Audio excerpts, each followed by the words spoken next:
You know, people have this strange idea that they can somehow change the world without ever confronting the chaos within themselves. They want to fix society, fix politics, fix the system, fix everyone else, but they don't even have their own house in order. They're surrounded by disorder, by resentment, by habits that erode them from the inside, and yet they stand on a pedestal and declare that the world must change. It's an absurd arrogance. Before you go out there and try to change the structure of reality, you might first consider whether you can even manage your own soul. Because the truth is, the world is an extension of you. Your family, your community, your country, they're all made up of individuals. And if the individuals are fractured, dishonest, and aimless, then the collective will be just as broken.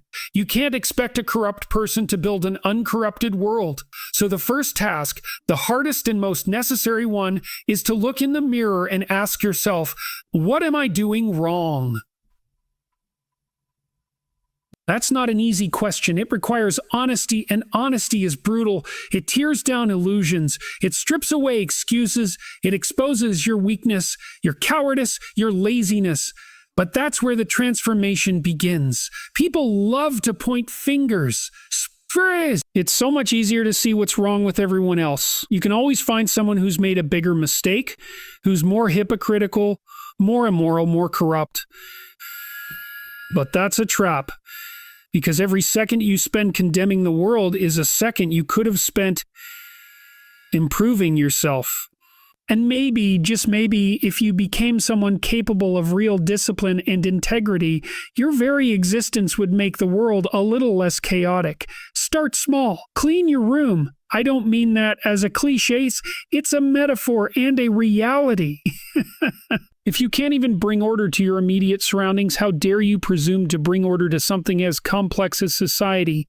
If your life is a mess, if you can't manage your time, your finances, your relationships, then you're not ready to manage anything bigger. People want to change governments, economies, and ideologies, but they can't even manage their own temper or addiction or despair. That's where it begins. In the small, mundane acts of responsibility. When you start fixing yourself, you begin to understand how difficult it actually is. You realize that discipline isn't punishment. It's structure. It's the framework that allows you to stand upright in the storm. You discover that chaos doesn't just exist out there. It exists within you. Every day you have to fight against it. You have to negotiate with the parts of yourself that want comfort instead of progress, resentment instead of forgiveness, and deceit instead of truth. And when you win that inner battle, even for a day, the world around you becomes a little more stable. That's how real change happens, one person at a time from the inside out. The most powerful revolution isn't political, it's personal. When individuals take responsibility for their own existence, they radiate stability and purpose. They inspire others not by preaching, but by living truthfully. And when enough people do that, the entire fabric of society transforms. Not through slogans, not through coercion, but through example. So ask yourself, who are you to demand the world improve if you're not willing to bear the weight of your own imperfection? Tune into. Who are you to condemn injustice if you yourself lie, cheat, or act with bitterness? The world mirrors the individual. You can't have peace in the world without peace in the soul. You can't have order in the world without order in the heart. The real question isn't, how can I fix the world? The real question is, how can I become the kind of person who could fix the world if given the chance? And that's a very different thing. It's not glamorous. It's not easy. It's the long road of self-mastery, of waking up every day and doing what you know you should do, even when you don't feel like it. It's about learning to carry your own burden with dignity so you don't add to the world's suffering. Because if you can fix yourself, if you can become truthful, disciplined, courageous, and kind, then you've already changed the world, at least one small corner of it. And maybe that's enough to start something that spreads farther than you could ever imagine. And when you take that first step, when you decide to confront yourself instead of blaming everything around you, something remarkable begins to happen.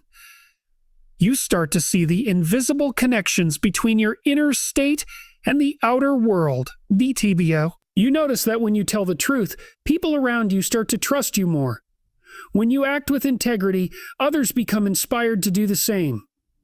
Your environment responds to you because reality has a way of aligning with honesty and discipline. This is why self-transformation isn't just a private act. It's a moral responsibility. Every lie you tell, every responsibility you avoid, adds a little more chaos to the world. You may think your actions are small and insignificant, but they're not. They ripple outward through your family, your workplace, your community. The order or disorder within you spreads. And so, the decision to fix yourself isn't selfish. It's the most selfless thing you can do. It's an act of contribution, not through words, but through example. We live in a time where people are encouraged to express outrage before they've cultivated understanding. Everyone wants to be a critic, but no one wants to be a craftsman. We talk about justice, equality, morality, but who among us truly embodies those virtues in our daily actions? It's easy to demand justice when you've never been tempted by corruption. It's easy to speak of compassion when you've never had to forgive. The real test isn't in what you say, it's in what you do when no one is watching. That's where character is forged, in the private battles that shape the public good. If you want to fix the world, start by mastering yourself. Learn to tell the truth even when it costs you. Keep your promises. Face your fears. Take responsibility for your mistakes. These are not small things. They are the foundation of civilization. Every moral achievement in history began with someone who decided to carry their own cross, so to speak, before trying to lift the burdens of others. They looked inward first, not because they were selfish, but because they knew that the self is the laboratory of transformation. You cannot lead others out of darkness if you have not faced your own. The person who has confronted their own shadow, who has wrestled with their own capacity for evil, becomes capable of real good. They understand that the line between good and evil doesn't run between groups or nations. It runs through every human heart. And if you can't manage that conflict within yourself, you'll project it onto the world. That's why revolutions so often devour themselves, because people try to destroy external evil while ignoring the corruption within. So begin with the smallest possible unit, yourself. Fix your habits, your words, your thoughts. Be someone others can rely on. Be someone who doesn't need to lie to sleep at night. Become someone your future self would look at with respect. That's the path of genuine change, quiet, consistent, humble improvement. When you rise in the morning, ask yourself, what can I set right today? Maybe it's just cleaning your desk, apologizing to someone you hurt, or finishing the task you've been avoiding. Each of those acts builds a structure of integrity around you. Over time, you'll notice something powerful. The more responsibility you take on, the stronger you become. Responsibility gives life meaning.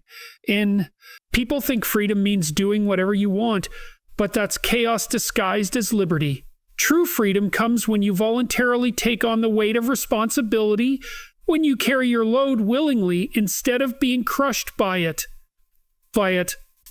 That's what separates maturity from immaturity, the understanding that meaning isn't found in comfort but in struggle. And when you live like that, when you walk straight despite the weight, you become a source of light for others. You don't need to tell them how to live. They'll see it in how you live. You'll stop being part of the problem and start being part of the solution. The world doesn't need more critics. It needs more examples. People who show through their actions that discipline is strength, that truth is power, that humility is the path to wisdom. So if you truly want to make the world better, stop shouting about it. Start living it. Start becoming someone whose very presence brings stability, not chaos. Someone whose words mean something because they're backed by integrity. Someone who others can trust to do the right thing even when no one is looking. That's how civilizations are built. Not by demands, but by individuals who embody order, courage, and love. And yes, it's hard. It's supposed to be. Because greatness is never born out of comfort. The world doesn't need more comfort. It needs more people willing to bear discomfort for the sake of what's right. It needs men and women who will build themselves up from the inside, who will fight the small daily battles against weakness and deceit. Oh, if you fix yourself, truly fix yourself, your mind, your habits, your heart, then you've already fixed a piece of the world. Because you are part of the world, and the world is built from people like you. So start there. Straighten your back, tell the truth, take responsibility, and move forward one honest step at a time. And if enough of us did that, if enough of us became people of integrity and discipline, we wouldn't have to demand a better world.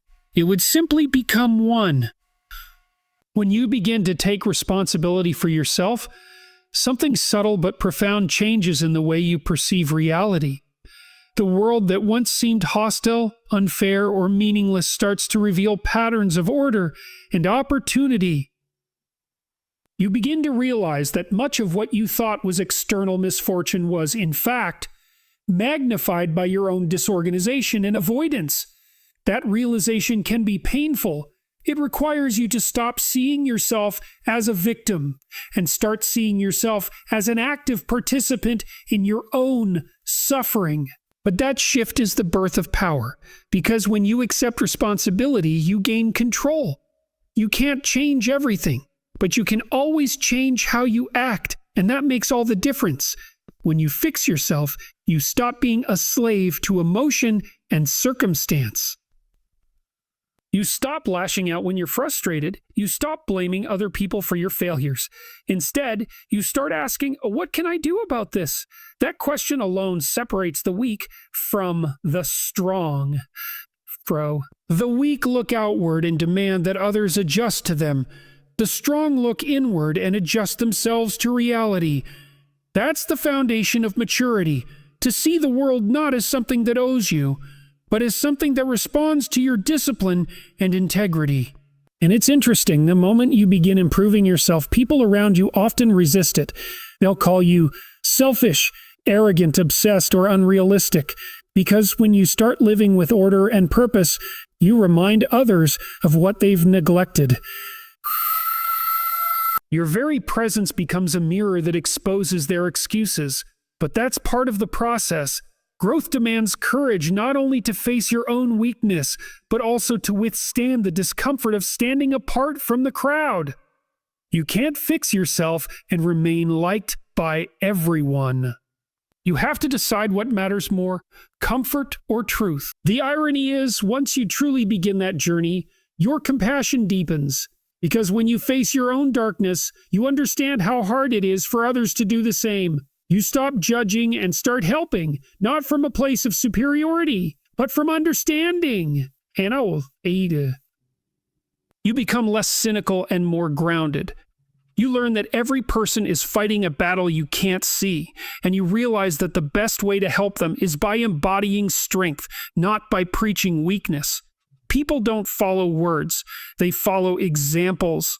Examples. Think about the people who have changed your life, not the loudest voices, not the complainers, but those who quietly lived what they believed. Those who were steady when everyone else panicked, honest when lying was easier, kind when it cost them something. That's what you should aim for. To be one of those rare individuals who bring order simply by existing, who don't add to the world's noise but bring clarity instead. And that begins with mastering yourself, your impulses, your habits, your reactions, your words. Every time you resist the temptation to lie, to be cruel, to be lazy, you strengthen the foundation upon which a better world can stand. You may not see the results immediately, but over time you'll notice the ripple effect. Your family becomes more stable. Your work becomes more productive. Your relationships become more sincere. The structure of your being influences everything you touch. That's the law of moral gravity. The higher you climb within yourself, the more everything around you rises. And don't fool yourself into thinking perfection is the goal. It isn't. You'll stumble. You'll make mistakes. You'll fall short of your own standards. But that's fine, as long as you keep getting up, as long as you keep aligning yourself toward what's right instead of what's easy. Because that's the essence of fixing yourself, not becoming flawless, but becoming honest enough to see your flaws and courageous enough to face them. That's what makes you trustworthy. That's what makes you human in the best sense of the word. You'll also come to understand that fixing yourself is not about isolation. It's not about turning away from the world. It's about preparing yourself to serve it properly. Once you've brought order to your own life, you become capable of helping others bring order to theirs. Bring order to theirs. You become the kind of person others can rely on, a stabilizing force in a chaotic time. And make no mistake, the world is starving for such people. People who mean what they say, who act with purpose, who can be counted on when things fall apart. That's the kind of person who changes the world without shouting about it. You see, the idea of fixing the world often feels impossible because it's so vast, so tangled, so overwhelming. But the truth is, the world isn't one thing. It's billions of small things connected together. If every person took responsibility for one small corner of it, their family, their work, their own mind, the larger picture would begin to shift automatically. The chaos of the world is nothing but the sum of individual neglect. Fix enough individuals, and the world cannot help but heal. So don't underestimate the power of your own transformation. One person standing upright, truthful, and disciplined can influence hundreds. And those hundreds can influence thousands. That's how civilizations evolve. Not through sudden revolutions, but through quiet revolutions of character. Through ordinary people who decide to stop being victims of their weakness and start being authors of their destiny. If you want to make a difference, start by being the difference. Fix your mind, fix your words, fix your habits, fix your habits, fix your home. Carry your responsibilities willingly. Speak the truth even when it trembles in your throat. Seek meaning, not comfort. Build strength, not pride. Live as if your life matters, because it does more than you know. The smallest act of integrity in one person's life may change the trajectory of countless others.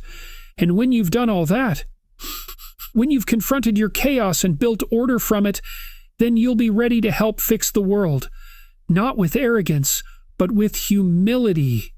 Not with anger, but with wisdom. Because you'll finally understand that changing the world was never about power or control. It was always about responsibility. It begins in the heart, extends through action, and ends in legacy. Fix yourself first, and the world will follow. The path of fixing yourself before trying to fix the world is not glamorous. It won't earn you instant applause or viral approval. It's a slow, grinding, deeply personal process. And it takes place in silence, in solitude, in the everyday moments. No one celebrates. It's the quiet decision to get up when you'd rather stay in bed, to speak truthfully when a lie would make life easier, to take care of your body when neglect feels comfortable, to forgive when bitterness would feel justified. Those are not small victories. They're the foundation of every larger victory that ever existed. Greatness is built one disciplined day at a time. When you begin to take this seriously, you discover how difficult it actually is to sustain integrity in a world that rewards convenience. You'll see how easily you rationalize your own mistakes, how often you promise yourself tomorrow is an escape from what you should do today. You'll recognize that the hardest person to lead is yourself, and that realization is both humbling and liberating. It humbles you because you finally see the scale of your own imperfection. It liberates you because you understand that your destiny isn't controlled by the system, the government, or fate. It's built on what you choose to confront each day. It's heavy, yes, but it's also empowering. Because carrying that weight gives you a sense of direction. Life without responsibility is hollow. You drift from one distraction to another, waiting for something to give you meaning. But when you pick up responsibility, you no longer wait for meaning. You create it. You stop asking, what does the world owe me? And start asking, what can I contribute? And when you do that, your life begins to align with something much deeper than pleasure or comfort. It aligns with purpose. Purpose is what steadies you when everything else falls apart. It's what keeps you moving when the path ahead is unclear. It gives you the strength to endure chaos without becoming chaotic yourself. Hexy. And the moment you discover that kind of purpose, you realize that fixing yourself isn't just a moral choice. It's a survival strategy, because the world will always be unstable, unpredictable, unfair. Amen to stuff. But if you've built a fortress of integrity within yourself, the storm can rage all at once, and you'll still stand. It's worth remembering that the people who have truly changed history didn't start with ambition to dominate the world. They started by mastering themselves. They built their strength from within. They learned patience, humility, sacrifice. They faced their fears, disciplined their appetites, ordered their thoughts. They didn't wait for the world to make sense before acting. They acted in a way that made the world make more sense. So, they didn't curse the darkness, they became a light. That's not idealism. It's realism at its highest form. Because you can't demand that others live with virtue if you refuse to live with it yourself. And as you continue this work of self-mastery, you begin to sense something profound. That fixing yourself is not about achieving perfection, but about alignment. It's aligning your thoughts with truth, your actions with responsibility, your emotions with courage. It's the process of transforming chaos into order, not just around you, but within you. Every time you bring a little more order to your own soul, you push back the darkness in the world a little further.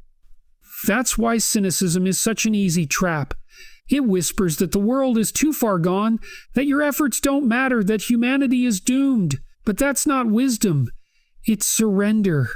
It's surrender. The antidote to cynicism is responsibility. Every person who takes responsibility becomes a small force against decay.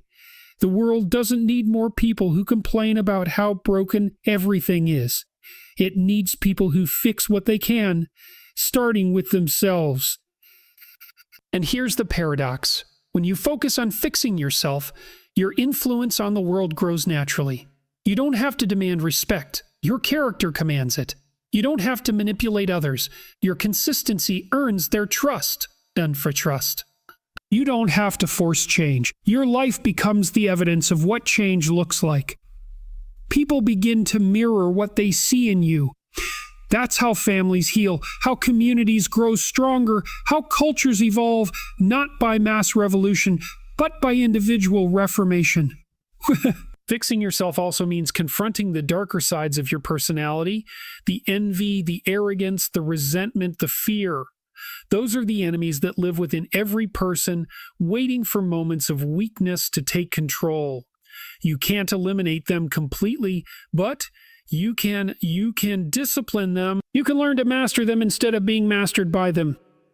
And once you do, you become less reactive and more deliberate. You stop adding noise to the chaos of the world and start bringing signal, clarity, calm, and structure. You learn that real strength isn't loud. It's quiet. It's quiet. And it's the strength to stay calm when provoked, to keep working when you're exhausted, to stay honest when deception seems profitable. The kind of strength that doesn't need validation because it's built on conviction. And that strength is what the world desperately needs. People who can stand firm in the midst of moral fog, who live by principle rather than trend, who hold themselves to the same standards they demand of others.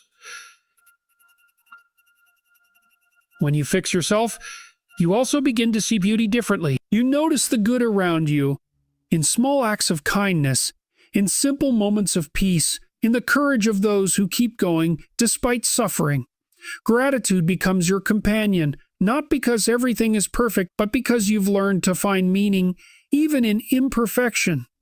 And that gratitude transforms how you live and how you lead. It makes you gentler, wiser, and more capable of helping others rise. So the task remains the same. Fix yourself first. Start by being honest, disciplined, and courageous in the smallest things. Take care of your duties before demanding the world change its ways. Learn to speak with integrity, to act with purpose, to face your fears without flinching. Build your character like a craftsman builds a masterpiece, patiently, deliberately, relentlessly. And when you've done that, you'll discover that you no longer need to chase greatness or influence. They follow naturally from who you've become. Because the world doesn't change through speeches or slogans. It changes through examples, through people who embody the ideals they speak about. Through men and women who live truthfully, even when it costs them. If you fix yourself, truly fix yourself, then you've already changed something far greater than you realize. You've changed the world's trajectory by 1 degree, and that 1 degree, carried far enough, can alter everything. That's the truth most people avoid. The only revolution that lasts begins within. The only power that redeems is responsibility. The only victory worth having is mastery over yourself. And when you win that battle, when you conquer the chaos within, you become the kind of person through whom the world itself begins to heal. When you look around at the state of the world, it's tempting to believe that the problems are too vast, too entrenched, too far beyond your reach to ever be changed. Corruption, violence, deceit, confusion, they seem to fill every corner of human life. But if you step back for a moment, you'll see that these aren't abstract forces floating in the air. They're the collective expression of millions of individual choices, small acts of negligence, selfishness, cowardice, and dishonesty. And if that's what builds the chaos, then the opposite is also true. Millions of small acts of integrity, courage, and responsibility can restore it. That's why fixing yourself matters. It's not a private luxury. It's a public duty. It's easy to feel insignificant, to think that one person's effort means nothing in the grand scheme of things. But the truth is, influence begins invisibly.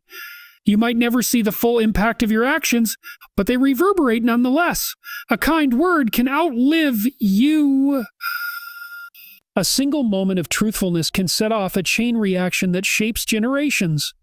Every great movement in history began as a thought in one person's mind, a decision to stand for something real. You carry that same potential. The question is whether you'll cultivate it or waste it on distraction and complaint. The greatest illusion of our time is that change comes from systems alone. We imagine that if we simply adjust laws, policies, or leaders, we'll find redemption. But systems are only as good as the people who run them. And if those people are weak, corrupt, or directionless, the system will decay no matter how it's structured. That's why moral reform must precede political reform. The system isn't the root, it's the reflection. If you want to change what the world reflects, you must first change what it's reflecting, yourself. Fixing yourself means confronting your contradictions.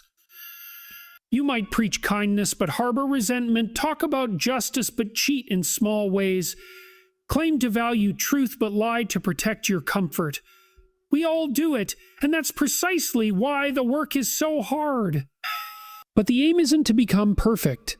It's to become coherent, to make your actions match your words, your habits match your values. That alignment gives your life a kind of moral gravity that others can feel. You become trustworthy, and trust is the foundation of every healthy society.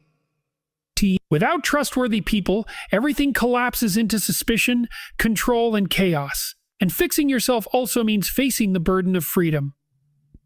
Because once you realize that your choices matter, that you are not merely a victim of circumstance, you lose the luxury of blaming others. Freedom is not comfortable. It's terrifying. It demands accountability. It forces you to recognize that every moment carries a decision, and those decisions carve the path of your destiny. Most people run from that realization because it's easier to complain than to commit. But if you truly want to live meaningfully, you must embrace that responsibility fully, even when it feels unbearable. There's a kind of sacredness in responsibility. It turns suffering into purpose. It transforms the chaos of life into something noble. Into something noble. When you take ownership of your existence, you stop asking for life to be easier and start asking to be stronger. You stop wishing for the world to change and start becoming the kind of person who can change it. That shift from victimhood to responsibility is the turning point of every great life. It's when you stop being tossed around by the storm and start learning how to steer your ship. As you grow in this process, humility becomes your closest ally. Because the deeper you look into yourself, the more you realize how much you don't know, how much darkness you're capable of, how easily you can fall. And that realization isn't discouraging, it's grounding. It keeps you honest. It reminds you that your strength must be matched by mercy, your conviction by compassion. True self-improvement doesn't make you arrogant, it makes you empathetic. Ooh. You no longer see yourself as superior to others.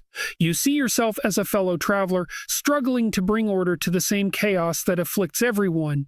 You also learn to stop chasing perfection and start pursuing progress. Perfection is static. It's an illusion. Progress is alive. It's motion toward the good, and that's what fixing yourself truly means. To orient your life toward what is good, even when the road is hard, even when you stumble, even when no one notices. It means choosing what is right over what is easy again and again, until your very being becomes a living testimony of order amidst disorder. And when enough individuals take that path, something extraordinary happens. The culture begins to shift. The tone of conversation changes, and families become stronger. Communities grow more honest. The air becomes lighter because people are carrying their weight instead of placing it on others. That's the real revolution, not the one fought with slogans or protests, but the one fought in the quiet discipline of the human heart. You cannot measure that kind of change in statistics or headlines. It doesn't announce itself. It grows quietly like roots beneath the surface until one day it supports something vast and enduring. That's how civilization survives. Through individuals who refuse to collapse into despair, who keep working on themselves, who hold fast to truth even when lies are louder. Fixing yourself first is not an act of retreat from the world. It's preparation to serve it properly.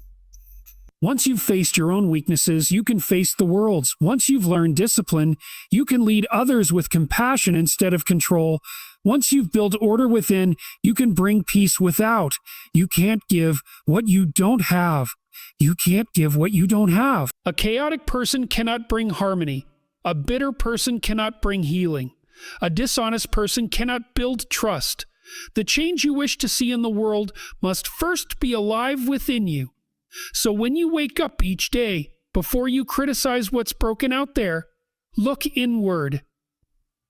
Ask yourself, what part of me still contributes to the very problem I despise? And then work on that. Do it silently, persistently, and sincerely. Over time, you'll find that you no longer feel powerless in the face of the world's chaos, because you've begun to master the only thing that's truly within your control, yourself. And that's where freedom begins. That's where change begins. Not in the noise of outrage, but in the quiet labor of integrity. Not in demands, but in discipline. Not in fixing others, but in fixing others. But in fixing yourself. Because once you've done that, once you've straightened your own path, faced your own demons, and stood upright in truth, you won't need to fix the world. You'll simply live in a way that makes it better. That's the ultimate conclusion of all meaningful change. When you fix yourself, you become a living answer to the world's problems. You don't just talk about light, you become it. And in doing so, you prove the oldest truth there is, that the world transforms not when we conquer it, but when we conquer ourselves.